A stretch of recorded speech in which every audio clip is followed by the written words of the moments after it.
नमस्कार, मैं हूं आपके साथ मेनका चौधरी। तो दिल्ली में बीजेपी ने बम्पर जीत हासिल कर ली और इसी के साथ एक बड़ा सवाल कि अब अगला मुख्यमंत्री कौन होगा, दिल्ली में सीएम की कुर्सी पर कौन बैठेगा। क्योंकि बीजेपी की ओर से कोई सीएम कैंडिडेट प्रोजेक्ट नहीं किया गया था। इलेक्शन से पहले ऐसा कोई नाम नहीं रखा गया था कि अगर पार्टी जीतती है तो ये मुख्यमंत्री बनाए जाएंगे। बिना चेहरे के ही बीजेपी दिल्ली इलेक्शन में उतरी थी और कई सीनियर नेताओं को और कई मजबूत नेताओं को पार्टी ने चुनाव जिताने की जिम्मेदारी दी थी।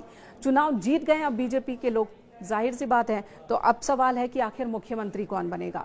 इस सवाल को लेकर मंथन का दौर शुरू हो चुका है। केंद्रीय गृह मंत्री अमित शाह के आवास पर मीटिंग हुई, जिसमें राष्ट्रीय अध्यक्ष जेपी नड्डा मौजूद, जिसमें दिल्ली बीजेपी के नेता मौजूद हैं और तमाम बड़े लीडर्स मौजूद हैं। बीएल संतोष मौजूद हैं और इसी बात पर मंथन अब शुरू हो चुका है कि आखिर दिल्ली में बीजेपी किसे बनाएगी मुख्यमंत्री।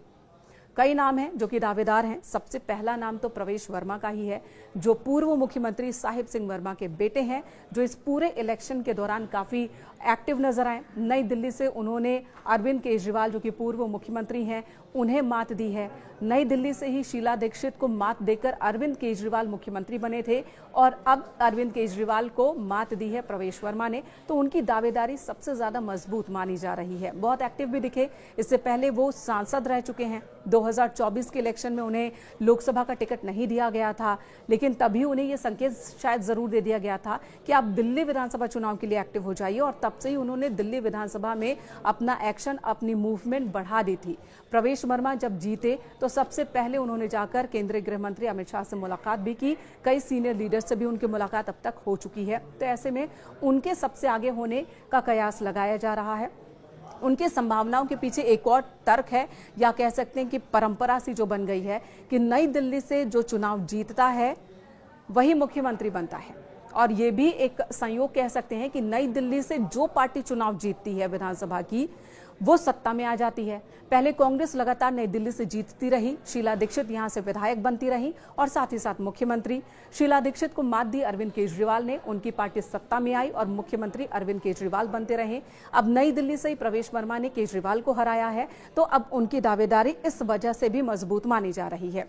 कई और नाम है। कहा यह भी जा रहा है कि पूर्वांचल के लोगों पर ध्यान है, तो ऐसे में हो सकता है कि पूर्वांचल के कोटे से मुख्यमंत्री मिल जाए दिल्ली को। और अगर ऐसा होता है तो मनोज तिवारी का नाम भी इस रेस में आगे चल रहा है, जो बीजेपी के अध्यक्ष भी रहे दिल्ली बीजेपी के, साथ ही वो सांसद लगातार बने हुए हैं। और ऐसे में मनोज तिवारी के नाम पर भी चर्चा चल रही है।